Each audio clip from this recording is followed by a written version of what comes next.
Ora bem, a primeira questão que queria fazer é o seguinte, de facto, não temos era curiosidade porque é que eu faço isto nos equinócios e no solstício, porque é que me surgiu esta ideia de fazer este ano, 2012, que se fala tanto de fim do mundo e de calendários maias e essa história toda, e de destino, se vamos ou não enfrentar o fim do mundo, ou se de facto ainda não é desta.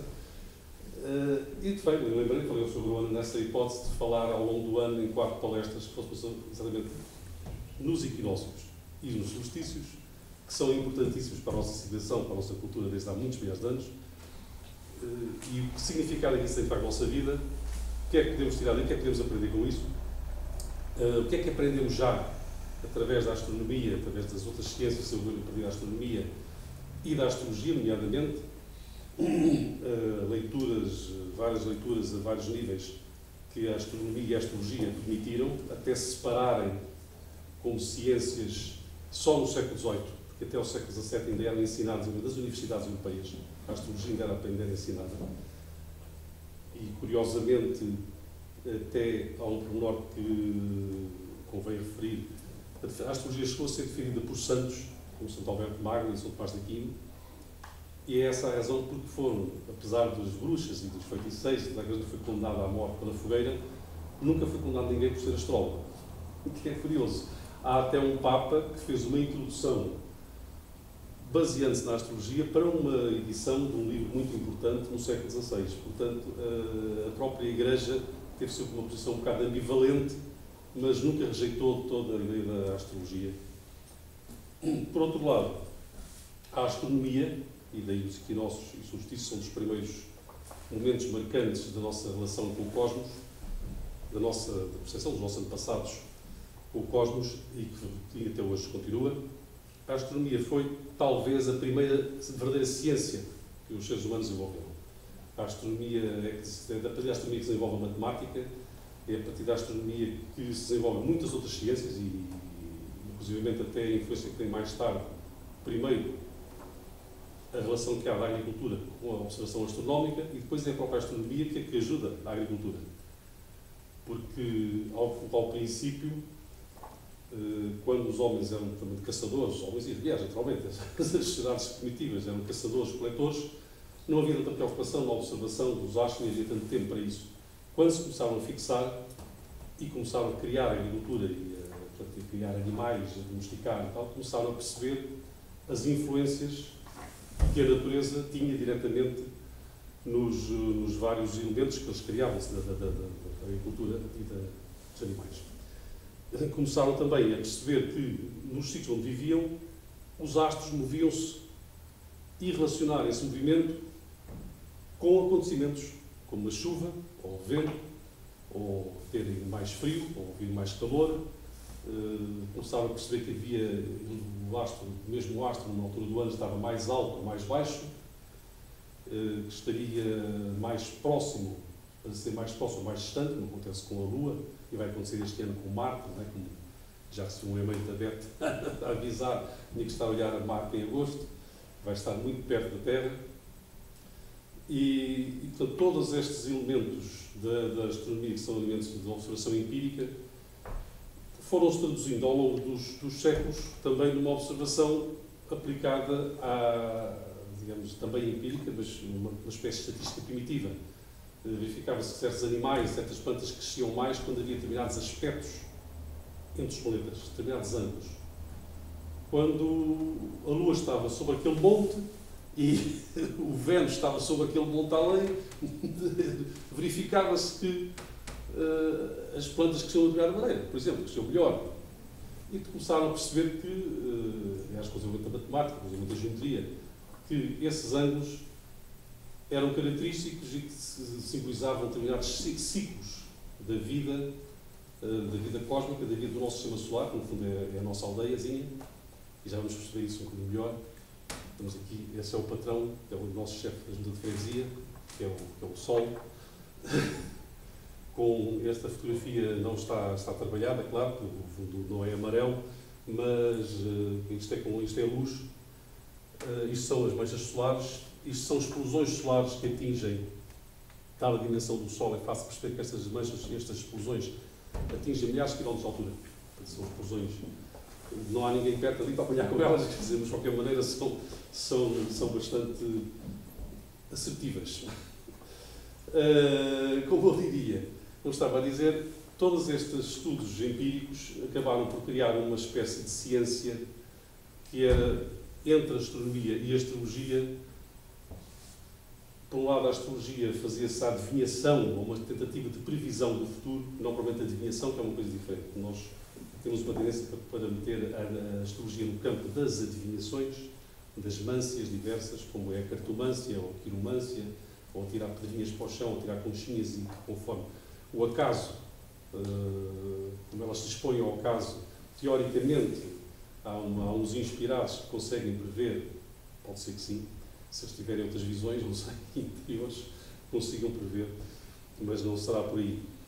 A astrologia, no entanto, é muito mais estável, é muito mais fixa, embora tenha sido contestada ao longo dos séculos também, e muitos contestada, exatamente por ser considerada, por vezes, como uma superstição. A verdade é que os ciclos planetários regem a nossa vida desde há milhões de anos. Portanto, regem a vida, a criação da vida na Terra. Os seres humanos começaram há cerca de 700 mil anos, quer dizer, um número apontado, um meteórico. Provavelmente esta civilização da astronomia começou 30 mil, 40 mil, 50 mil anos. Pensa-se que as primeiras pedras com registros astronómicos terão em 30 mil e 40 mil anos. Há vestígios nossos antepassados que já fizeram registros de possíveis estrelas, de observação de estrelas há uns 30 mil ou 40 mil anos atrás. Portanto, tudo isto é uma aventura, digamos, relativamente recente para nós e para a vida na Terra. Nós somos os representantes da vida inteligente e, portanto, somos aqueles que fazemos a leitura mais aguda e aqueles únicos seres que podem fazer essa leitura e que, a partir dela, não são os cães, como muitos amigos nossos, que sejam nós ou nós deles, não podemos partilhar com eles essa experiência. Embora eles também são sensíveis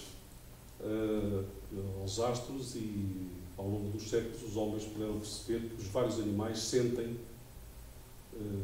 as posições dos astros também consoante as forças magnéticas que agem sobre eles. Claro que as forças não são só magnéticas, também há forças elétricas. Hoje sabemos que há mais forças, há muito mais. Eu, curiosamente, por acaso não trouxe aqui hoje, mas comprei uma vez um livro no Centro Brasileiro, tinha 15 anos, e comprei um livro muito curioso, uma edição de Moscovo, uma edição comunista, de Moscovo, cientistas russos, em espanhol, que se chama O Cosmos e os seus 7 Estados. E é muito curioso que, através, com fórmulas matemáticas, com uma perspectiva científica bastante elaborada, com os russos, enfim, não deixavam isso por patacos, e é uma viagem através do cosmos, surge através do cosmos, em que vamos enfrentando vários estados da matéria, para além daqueles que nós, teoricamente, conhecemos. Portanto, numa previsão até de outros estados que não são ainda conhecidos, mas que nós hoje, com a física quântica, com o desenvolvimento de física moderna, já se começa a prever, de facto, que há outras possibilidades. Já se começa a prever, inclusive, que as viagens do futuro já não serão feitas em fotões a gastar combustível, nem a poluir a atmosfera, mas podem ser muito mais rápidas e feitas até por teletransporte. Quando tinha 12 anos, recolhi uma notícia de um jornal que se falava do teletransporte para uma previsão para dia 200 anos. Entretanto, recentemente, já sei que se fizeram experiências com o teletransporte de partículas que resultaram.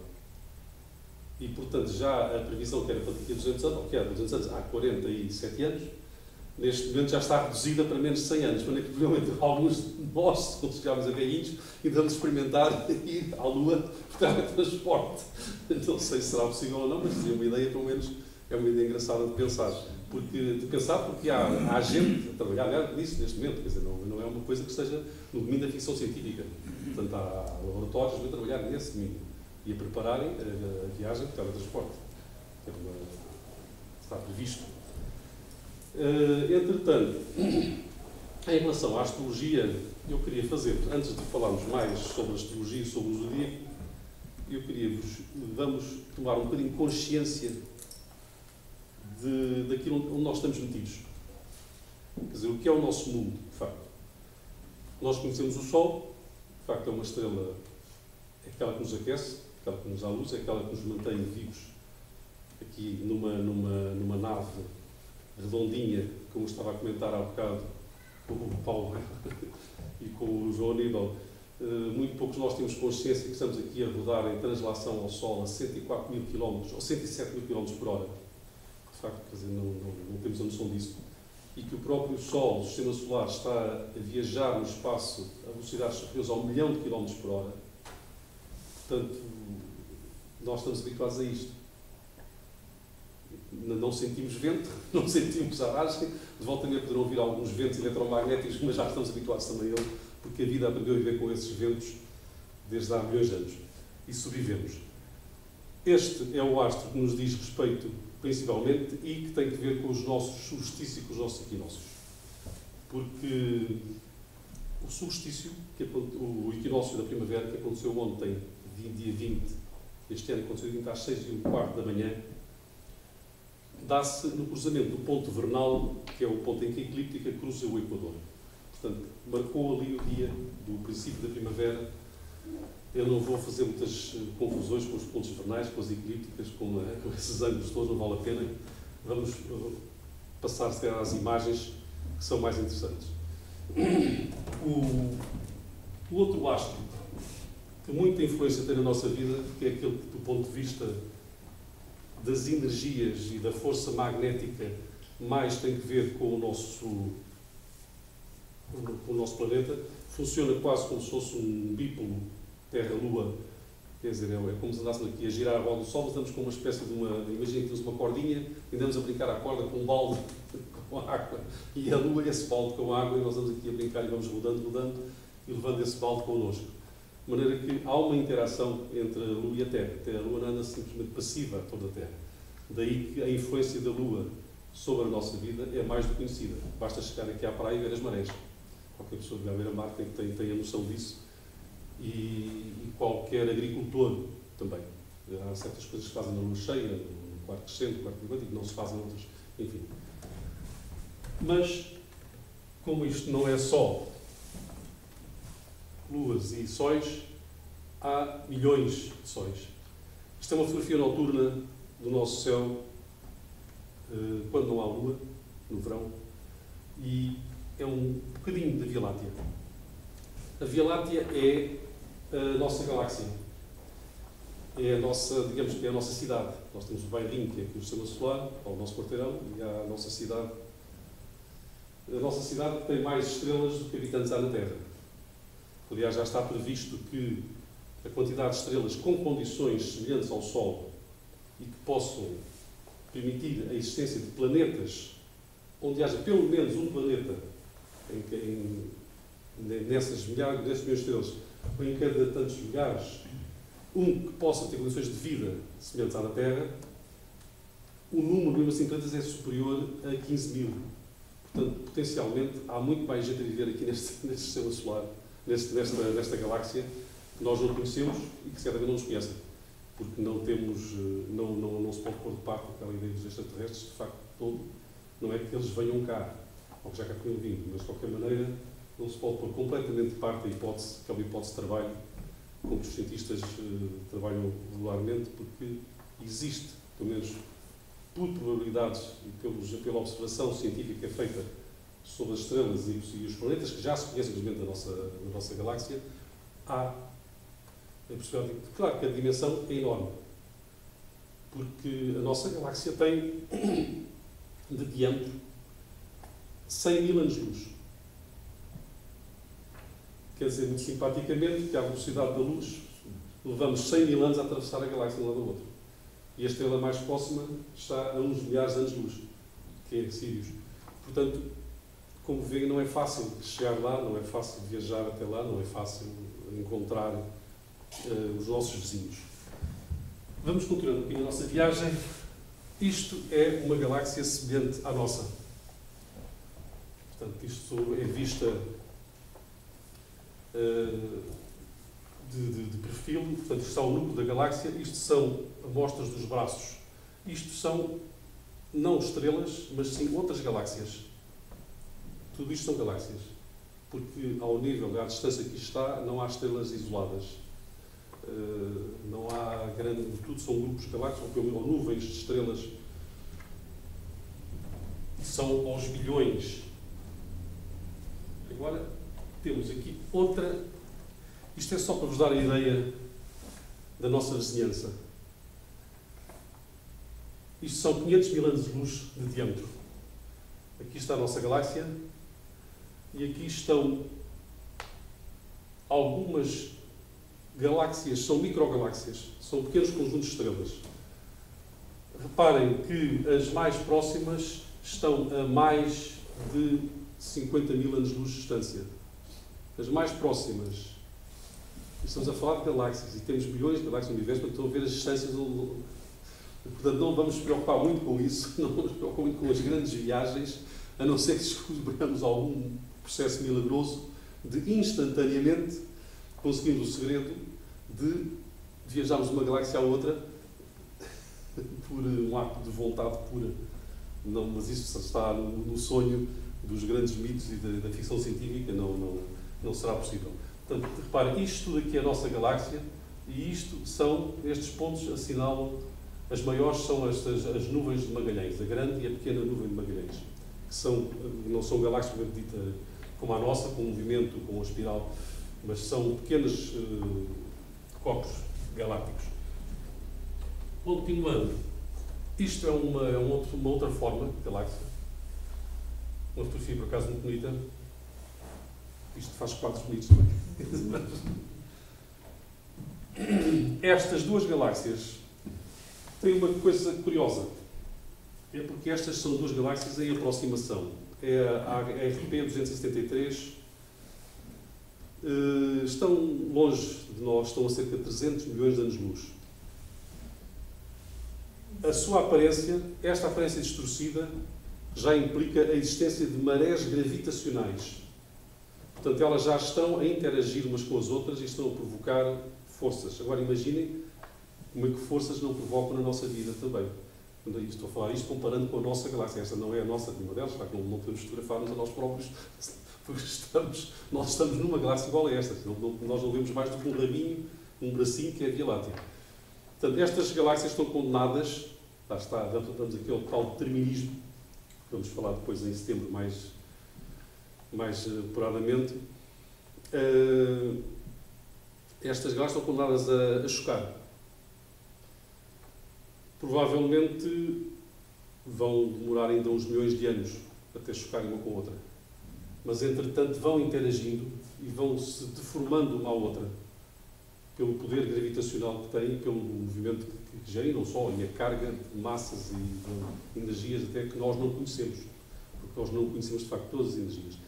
E a fusão de duas galáxias numa única galáxia é um acontecimento, como podem imaginar, altamente explosivo, porque implica choques de estrelas e implica muita coisa, mas que está a acontecer. Neste momento já há fotografias de astrónomos feitas exatamente com as galáxias distantes, todas a milhões de anos-luz de nós, felizmente, e que estão a explodir. Nós não temos uma galáxia vizinha que venha a explodir com a nossa maneira, mas já temos uns milhões de anos descansados, porque prevê-se que o nosso Sol, mesmo assim, ainda vai durar pelo menos 5 milhões de anos. Temos uma... Não é preciso fazer seguro de vida. Então, estas duas galáxias também são outras também em interação já. E já estão aqui em fusão, já aqui uma zona de fusão, já aqui uma zona em que há... em que os núcleos gravitacionais estão a interagir fortemente já um com outro. E imaginem que é isto a dimensão de estrelas. Algumas delas são muito maiores que o Sol. E já vamos ver isso agora mais à frente.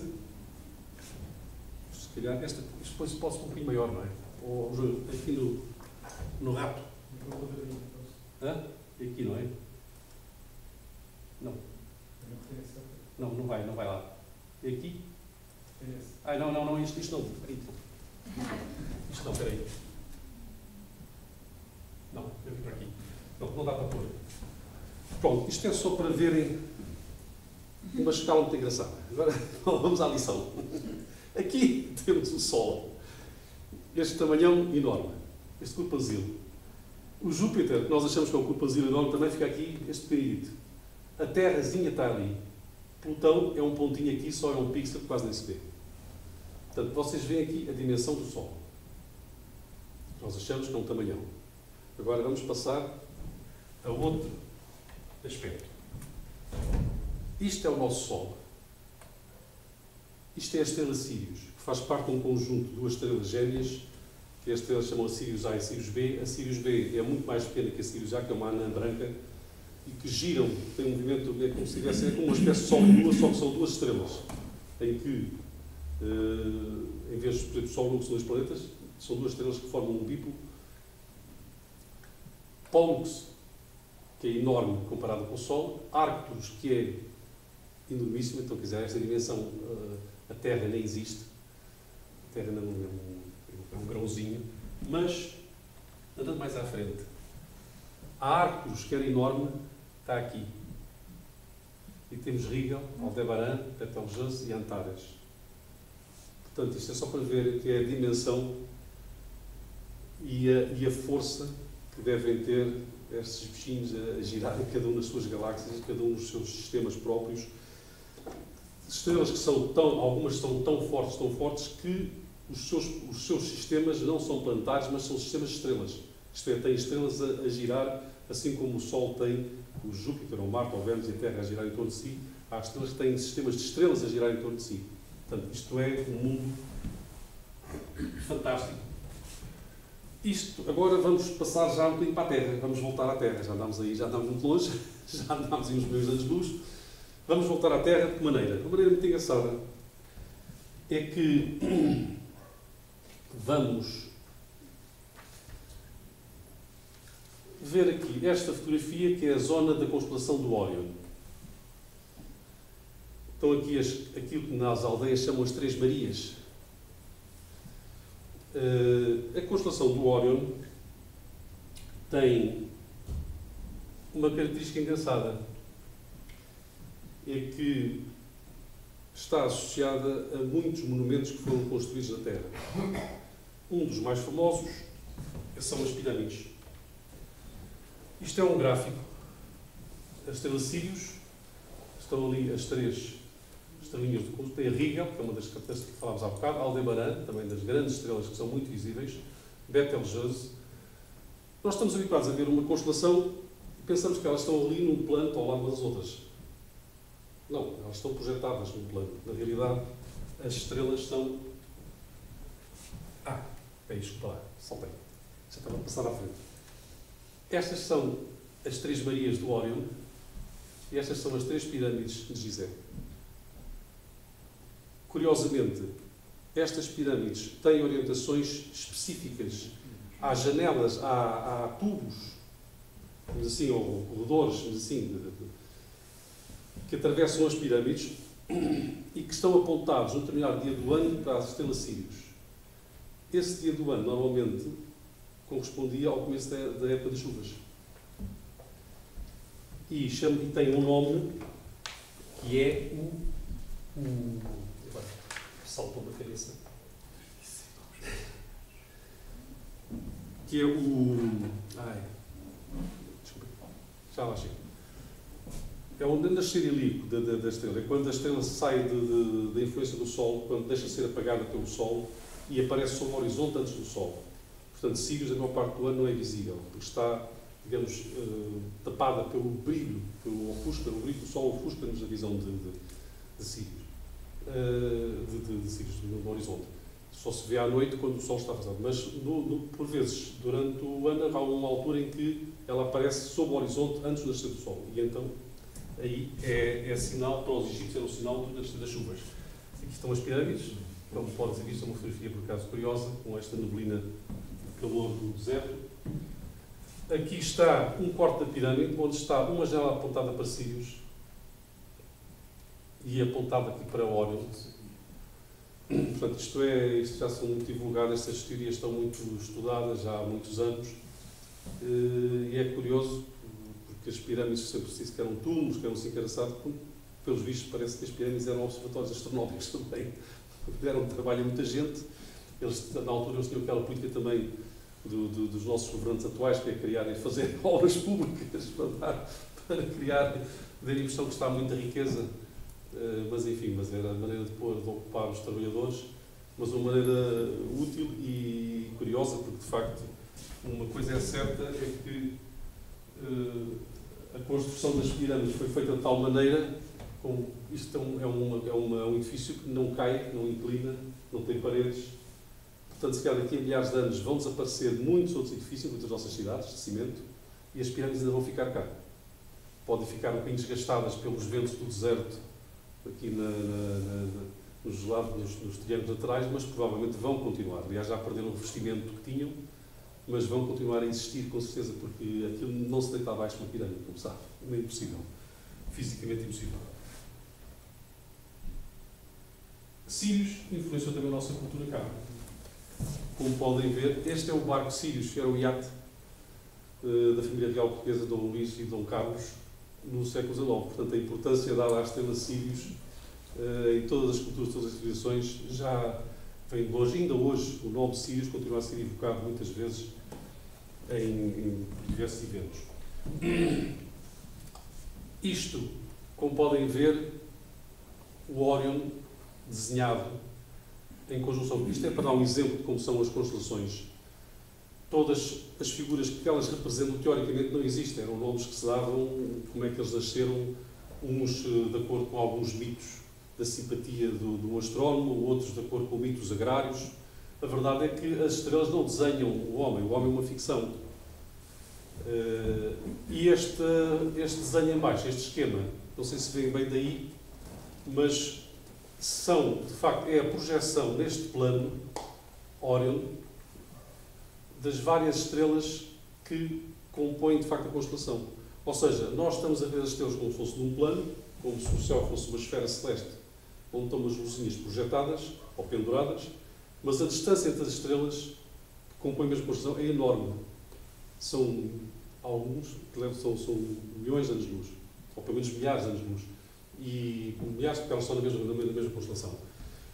Mas, portanto, não estão no mesmo plano, de facto, são muito, muito distantes. São projeções e por isso é que há também movimentos, conforme as estrelas têm movimentos, por vezes, diferentes, as constelações vão mudando de desenho ao longo dos últimos milénios, desde que começaram a ser observadas.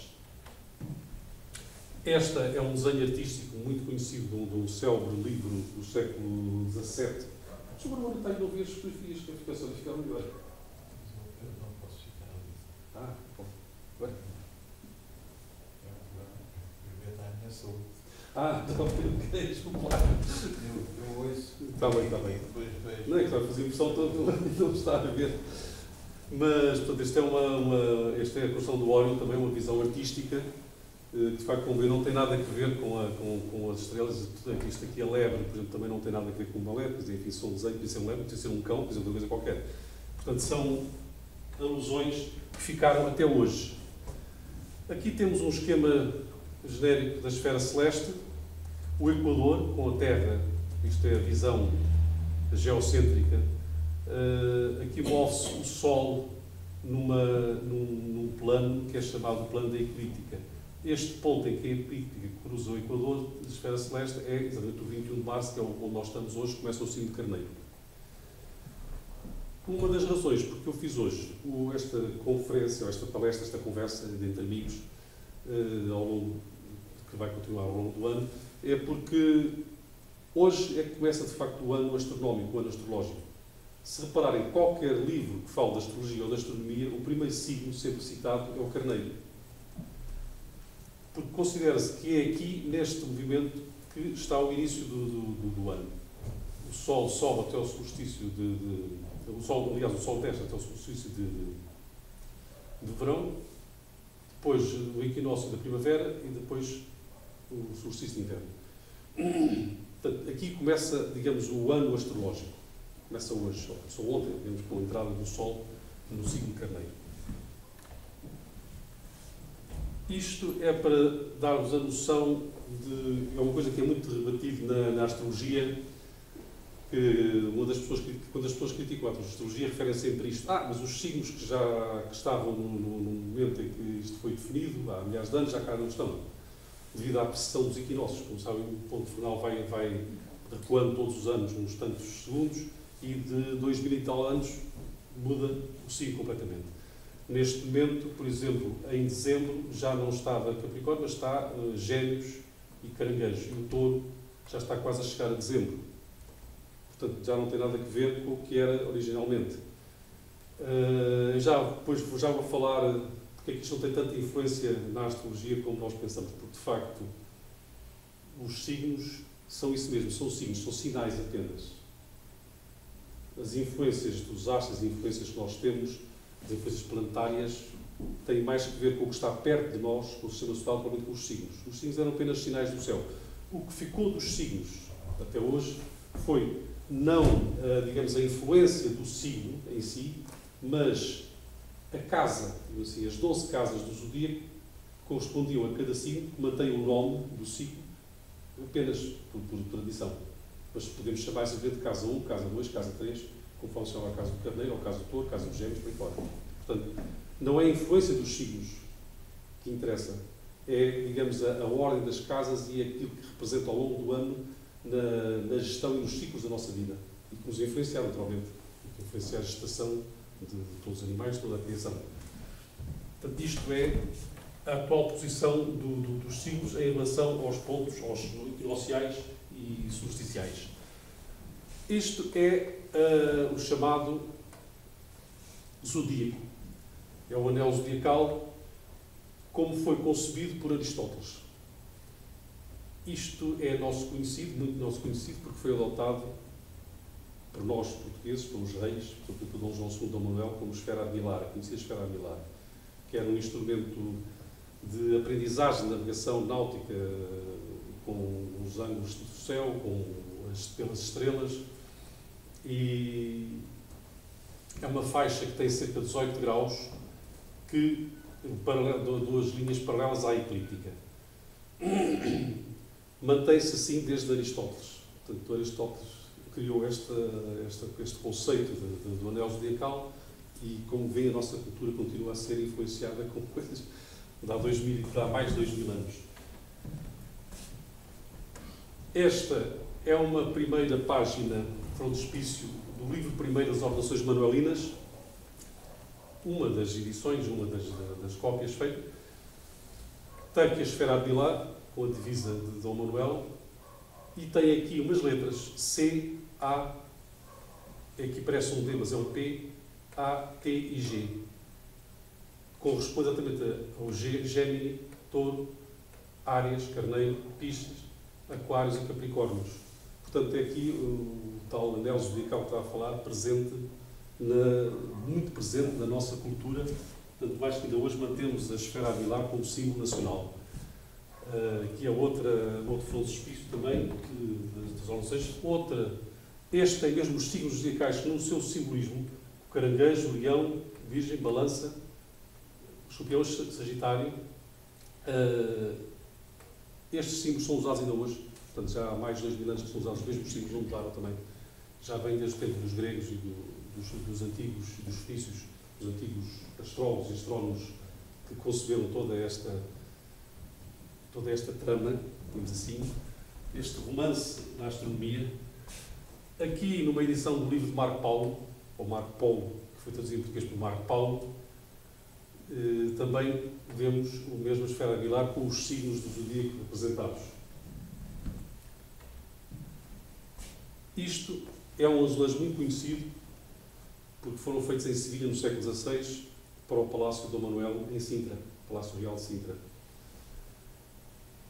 A esfera abilar, tem sido uma operação um bocadinho tosca, porque o anel zodiacal está demasiado inclinado, o ângulo é de 23 graus em relação ao Equador, mas enfim, é uma interpretação artística e é um dos azulejos clássicos que ainda hoje são copiados e um dos bonitos azulejos que se fez para a decoração de casa de palácios portugueses. Isto é um zodíaco padrão, portanto é um desenho do zodíaco padrão, tal como os astrólogos usam, que os 0 graus, cá está no carneiro, depois 30 graus cada signo, até aos 360 graus, que são os 0 graus. Porquê é que são 360 graus e não são 270, ou 250, ou 240?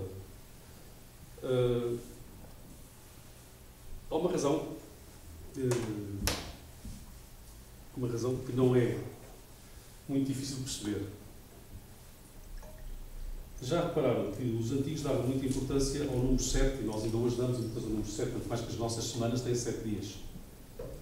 Continuamos a ter semanas de 7 dias, ninguém inventou nada melhor. E tirando os portugueses, que chamam aos dias da semana de feiras, dão-me licença,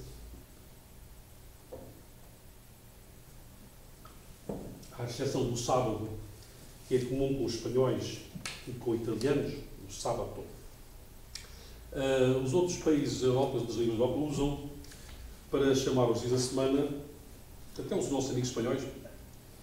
Tem o lunes, que é o dia da Lua, o martes, que é o dia de Marte, o miércoles, que é o dia de Mercúrio, o jueves, que é o dia de Jove, Júpiter, que também é a mesma raiz do Jeová, que é o mesmo, viernes, que é o dia de Vênus. O sábado é o Shabat, ou Sabat dos hebreus, portanto, dos judeus. O dia santo. O domingo é o dia santo, criado pelos católicos, que é o América, dia do Senhor.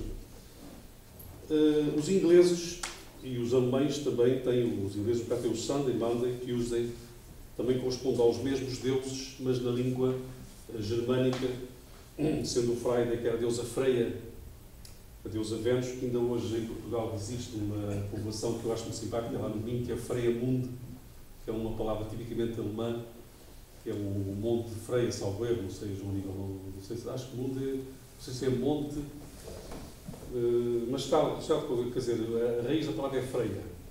Portanto, é a deusa Vênus dos germânicos, do tempo em que o Minho, como sabem, era o reino dos suevos. A divisão do zodíaco em 360 graus é que tem uma vantagem. O 360 graus é divisível por 1, a gente sabe. É divisível por 2, por 3, por 4, por 5, por 6, por 8 e por 9. E também por 10, naturalmente. Só não é divisível por 7. Ou seja, nós podíamos também ter um zodíaco, bastava multiplicar 360 por 7 e teríamos um zodíaco que seria divisível por todos esses números. Só que ficávamos com graus a mais, graus ínfimos, e a prática seria mais dificultada. Portanto, digamos que é divisível por todos os algarismos,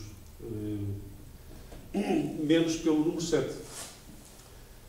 E, de facto, o número 7 não existe, digamos, na composição do zodíaco em si, não está presente no zodíaco. Porque tudo isto é composto, depois vamos ver, por triplicidades, por exemplo, de fogo e ar. Aqui temos os gêmeos, aquário e balança de ar, carneiro, sagitário e leão, que se opõem ao fogo, formando equilíbrios, formando grupos de signos em equilíbrio. Temos aqui Capricórnio, Touro e Virgem como signos de terra, e Peixe, Escorpião e Caranguejo como signos de água, também formando um equilíbrio terra-água, ou água-terra. Então, onde é que aparece o número 7 na astrologia?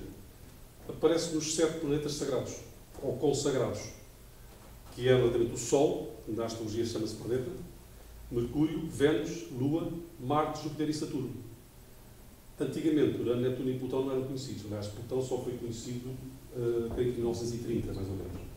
E está associado, em interpretações modernas, como foi uma época de grande crise, está associado a crises.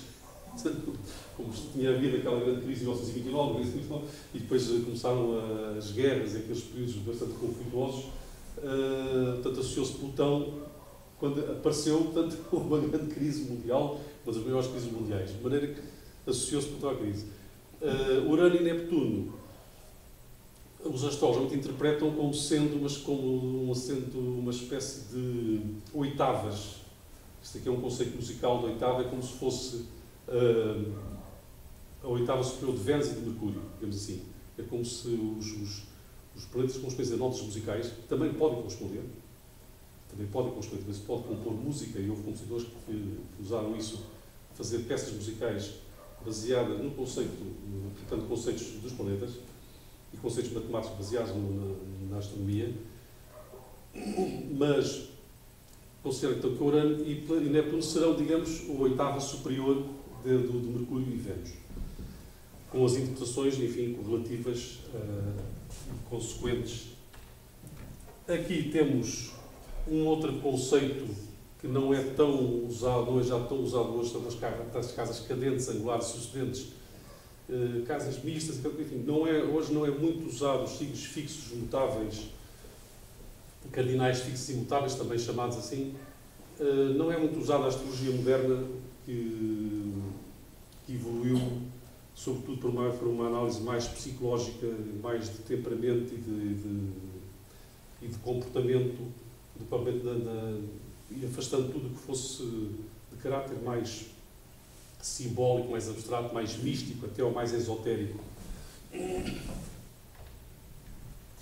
Aqui são dois exemplos de planos de horóscopos. São dois exemplos de desenhos antigos. Este hoje, para quem tem abandonado, só alguns carolas que fazem a astrologia antiga que utilizarão ainda este processo em que as casas são similares por triângulos. Este é do Cardeal Richelieu, de 1585 a 8 de setembro de 1585. E este, de Isabel II de Inglaterra, com o Sol em Touro. Ela nasceu a 21 de abril, salvo erro. E, portanto, com o Sol, está aqui a 0 graus de Touro. É um esquema de horóscopo de tema de Natal que é mais usado, foi muito usado durante o século XX, embora hoje, com os computadores e tornou-se um esquema mais racional, começou a ser usado no princípio do século XX, e que é este que eu vos vou mostrar. Está aqui, que é o horóscopo feito para as 19 horas de hoje aqui nesta sala. Portanto, temos aqui um trígono de Plutão, Júpiter, Marte. Pode dar a ideia que alguma coisa de novo está a começar, sabe-se lá. Será vai ser aqui alguém iluminado hoje. Tem aqui uma oposição Marte-Neptuno. Tem aqui um trígono também de Saturno-Neptuno. Enfim, então os signos, estas são as casas. O ascendente está em Virgem, o descendente tem a Lua em conjunção ao descendente, o que quer dizer que estamos bem, estamos entre amigos, totalmente, com uma casa de 7 bem rica de Sol, Mercúrio, portanto, comunicação entre amigos. Ora bem, esta introdução deste tema sobre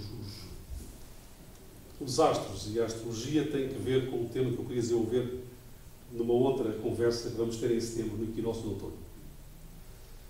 E porquê? Vai ser outra conversa complicada. Essa vai ser mais pesada, vai ser sobre determinismo e livre-arbítrio. Porque um dos problemas que põe a astrologia é o determinismo. Portanto, o destino, o fado. E às correntes que se associaram sempre, que estiveram sempre associadas à astrologia, nós estamos sempre a acreditar no destino. Há, evidentemente, depois sempre aquela nuance de que nós somos livres e que nós podemos tomar opções da nossa vida e podemos seguir caminhos, mas isso é um bocado talvez mais ilusório do que nós pensamos, pelo menos no estado atual da nossa consciência. E porquê?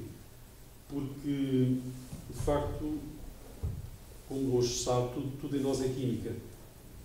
Os meus gestos, parecem feitos ao acaso, são regidos por reações químicas e elétricas que estão a aparecer no meu cérebro, que fazem parte de toda a minha estrutura genética, da minha aprendizagem, de todas as influências ao longo da vida, e todos nós somos assim.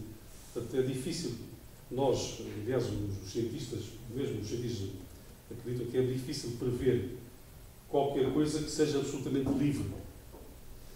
Hoje, curiosamente, com a física quântica, com o desenvolvimento do ramo quântico da física, já há previsões de que se possa criar digamos, vias de liberdade, digamos assim, porque as partículas parece não são tão detectáveis como isso e têm comportamentos um bocadinho autónomos.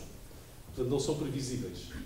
Curiosamente, na época helenística, quando os estoicos, que foi uma corrente importantíssima, que ainda hoje existe e que durou durante pelo menos 500 anos, entre o Zenão de Sítio, Marco Aurélio, e depois já é retomada mais tarde no século XVI, e acaba por influenciar homens como Erasmo, Calvino, o próprio Spinoza e outros filósofos já no século XVII e XVIII, os estoicos eram deterministas, eram fatalistas, embora achavam que a ética presidia ao nosso comportamento e, quer dizer, o comportamento do homem não era regido por qualquer fatalidade, mas a própria evolução do homem apontava que a nossa necessidade ética estava ligada à necessidade da sobrevivência e que só podemos sobreviver com ética e que só podemos sobreviver como espécie desde que haja ética.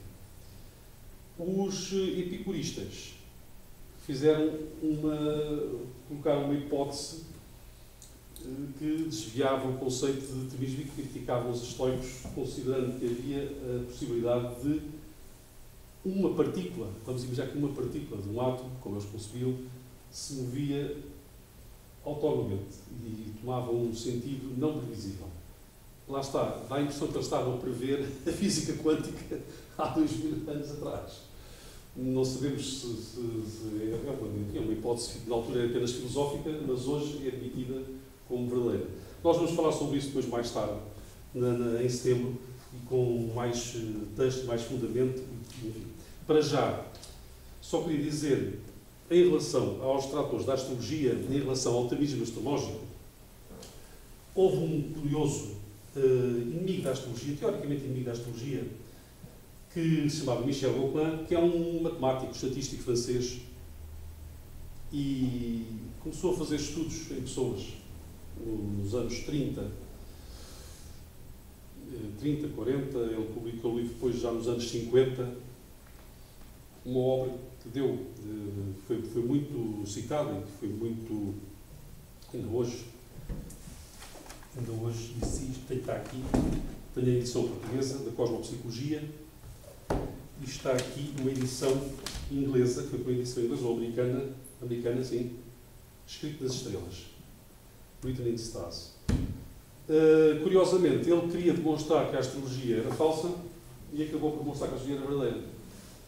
E ele fez uma amostragem de cerca de 25 mil nascimentos e que agrupou 3.152 chefes militares, 3.305 sábios, ou professores universitários, 1.485 campeões esportivos, 993 políticos, 1.270 atores e por aí fora. Pessoas, portanto, caracteristicamente da elite de cada uma destas profissões. E concluiu que a Lua era dominante nos escritores, que Júpiter era dominante nos políticos e nos atores. Curiosamente. Há uma relação. Saturno era nos sábios e que os ângulos do céu considerados como o ascendente e o meio do céu, que eu não falei aqui hoje muito nisso, mas que são os ângulos. O ascendente é o grau da esfera celeste que está no horizonte no momento em que nós nascemos. E com esse grau chama-se o grau ascendente. E, portanto, que também o ascendente e o meio do céu eram graus importantíssimos na vida dessas pessoas e que marcavam as suas posições e o seu sucesso social.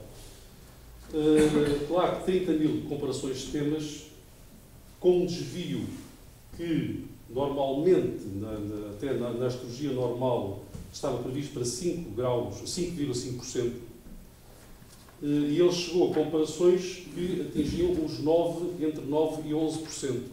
Portanto, um desvio das amostras nitidamente superior ao previsto.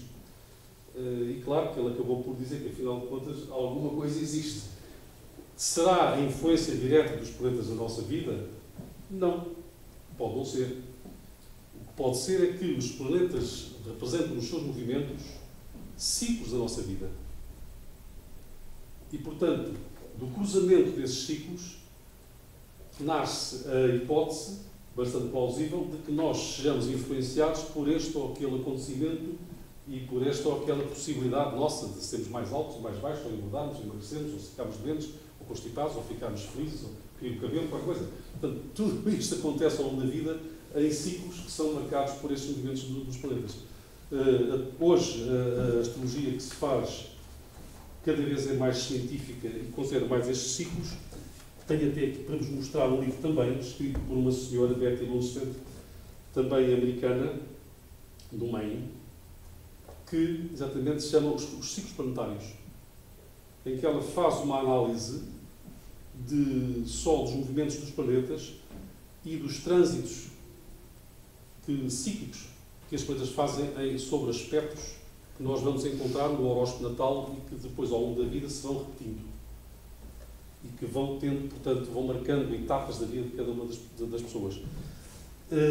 Para se fazer astrologia não é preciso muito. Eu comecei por fazer com este livrinho, que é um livro primitivo, que me foi oferecido em 1976. Fiz os meus horóscopos com umas tabelas de 10 em 10 dias. Tinha que estar a fazer divisões do vento dos astros por dias e, enfim, fiz os meus horóscopos com estas e consegui fazer algumas coisas. Hoje tenho dezenas de livros e alguns também que me foram oferecidos pela tia da Eduarda, que era também astróloga, que achou que eu devia ser o herdeiro espiritual dela e ofereceu-me livros, edições antigas, mas são edições históricas bastante curiosas. Este é um livro, portanto, é do mesmo autor do meu primeiro livro, que eu considero o meu primeiro mestre da astrologia e o grande mestre.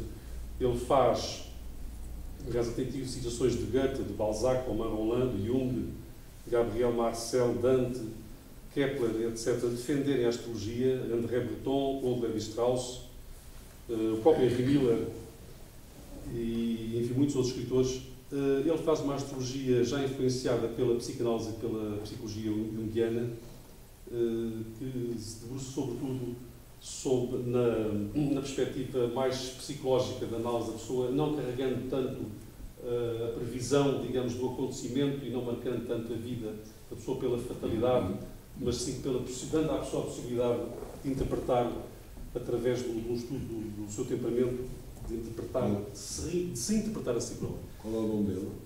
O André Barbot. Tenho cartas dele com a tia da Eduarda, que se correspondeu, porque ele foi presidente da Federação Astrológica de França durante vários anos. Ele é um dos grandes astrólogos, para mim, é um dos grandes astrólogos do século XX. Há aqui outros que eu posso citar também, como o Daniel Rudyard, o Charles Carter, este Donald Davidson, que fez um livrinho, um manual de astrologia, que é uma delícia, porque para uma interpretação fácil de posições, sobretudo as posições nos signos, é um livro de bolso, um livro daqueles práticos à americana, como os americanos gostam de fazer, e é uma edição já de 1979, esta edição revista, a melhor edição é de 63, e ainda hoje é um clássico. Está aqui todos cheios de bons gatafunhos, claro que isto é estudado.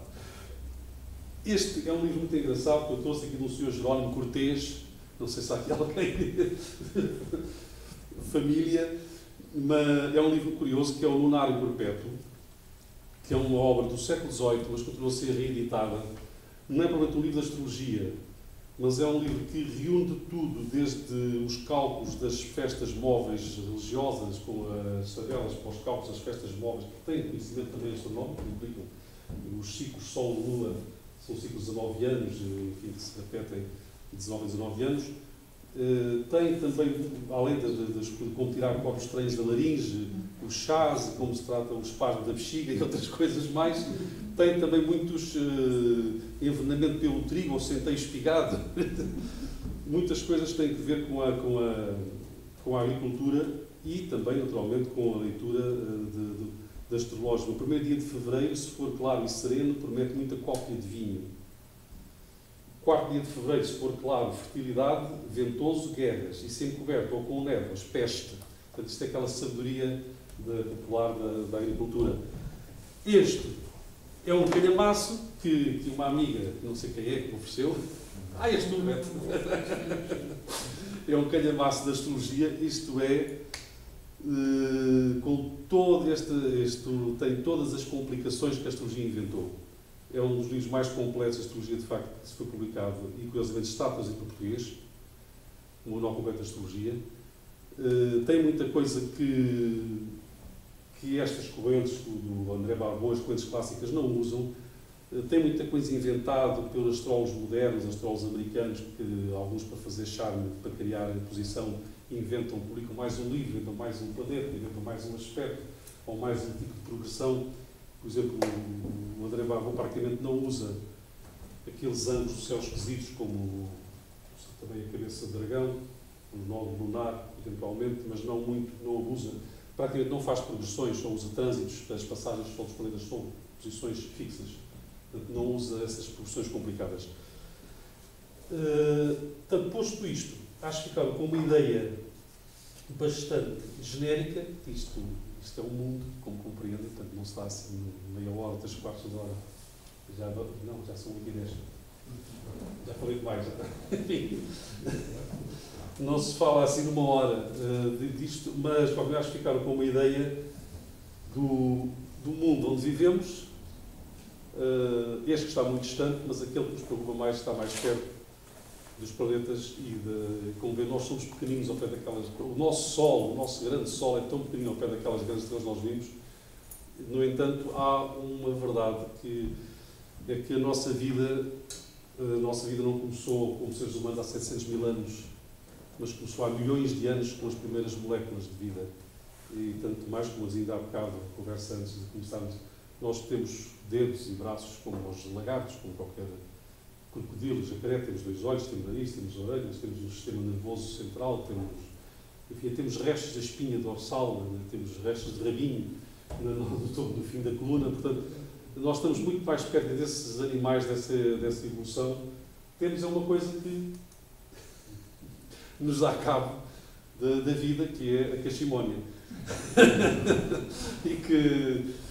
e que nos faz perceber a estética, nos faz perceber-nos a beleza, faz perceber, de facto, maravilhar-nos, e não só podemos transmitir e partilhar a maravilha, porque, de facto, cada vez mais acho que a vida futura tem que se fazer com partilhas, e, sobretudo, se nós pensarmos que, mesmo que toda a humanidade não tenha que ir para o espaço, mas uma parte da humanidade um dia vá para o espaço, que é possível, imaginem que pessoas terão que habitar nessas naves, terão que ser pessoas extremamente éticas para poderem viver em espaços fechados durante tanto tempo e conviver sem terem um campo ou passar férias à praia ou passar férias a meu pai. Portanto, acho que a ética continua a presidir a toda esta visão. Em setembro falamos então sobre o determinismo e livre-arbítrio e as várias correntes e a filosofia das ciências. Muito obrigado.